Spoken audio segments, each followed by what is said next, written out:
the river had gone silent. For weeks after Zuri vanished, not even the frogs dared to sing at night. Amani tried to move on, to pretend her sister's shadow wasn't still with her, but every mirror, every quiet moment, whispered the same thing: she's not gone. Sometimes, when the wind blew from the east, Amani heard Zuri's laugh drift through the window.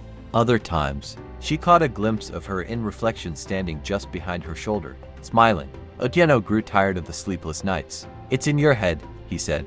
"You must stop speaking her name." But how do you stop naming your own ghost? One afternoon, as Amani fetched water from the stream near the old shrine, she met Obina, the new woodcutter from the next village. His smile was gentle, his hands strong, his voice steady, the opposite of Otieno's growing anger. When she slipped on the whetstones, he caught her, steadying her by the waist. For a heartbeat too long, their eyes met. From that day, Obina always seemed to appear wherever she went: the market, the river, the footpath to the hill. At first she avoided him, but the loneliness inside her had become too heavy, too cold. "Your husband doesn't deserve such beauty to cry alone," he said once, his words soft as the breeze. She should have walked away. Instead, she smiled. That night, when Otieno came home drunk and slammed the door, she remembered Obina's voice, and for the first time in months, she slept without hearing Zuri's whisper. But in the corner of the room, unseen, a shadow moved. It leaned close and murmured, "So, you have learned betrayal too."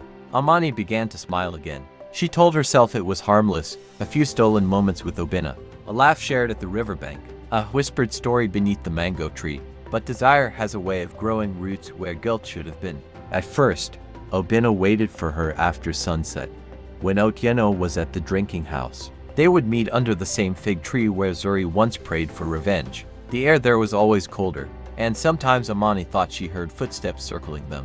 "Do you hear that?" she'd whisper. "It's only the wind," Obina would say.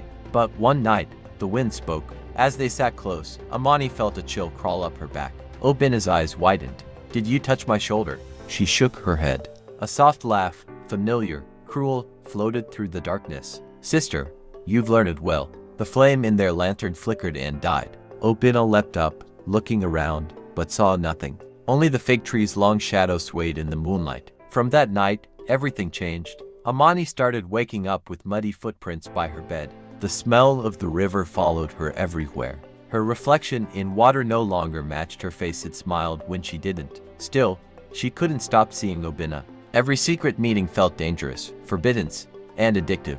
But one evening, as they embraced near the riverbank, a voice hissed from the water. "Didn't I warn you? What she took from me, I will take from her."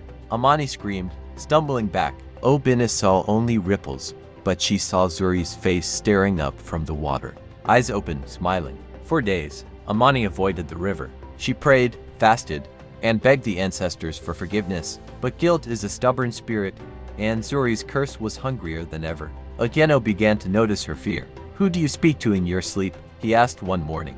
"No one," she whispered, but her eyes told a different story. That night, the storm came. Thunder roared like angry drums, rain tore through the roof, and wind howled across the compound. Otieno went outside to tie down the livestock, and never returned. When dawn came, the villagers found his body near the riverbank, eyes wide open, mouth full of sand. Amani screamed until her voice broke. But what terrified her most wasn't his death, it was what they found next to him. In the mud beside Otieno's body were two sets of footprints, one human, one that looked like hers. The village seer came again. She touched the footprints and trembled. "This is not one woman," she whispered. "It is two souls walking in the same body." Amani fainted. When she woke, Obina was there, holding her hand. "You didn't kill him," he said. "We'll leave this place." But as they tried to flee that night, the wind rose again. The fig tree shook violently.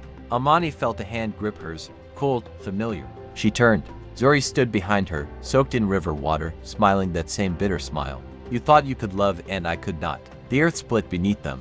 Obina screamed as the river swallowed him whole. Amani's last cry echoed through Eziama village. "Forgive me, sister." But forgiveness never came. When the storm cleared, only Zuri's laughter remained, echoing across the river, calling every broken heart that dared to betray blood.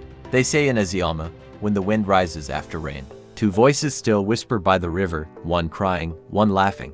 If this tale shook you, subscribe and share, because next week's story, Two Sisters, The Revenge, will show that even death can't silence jealousy.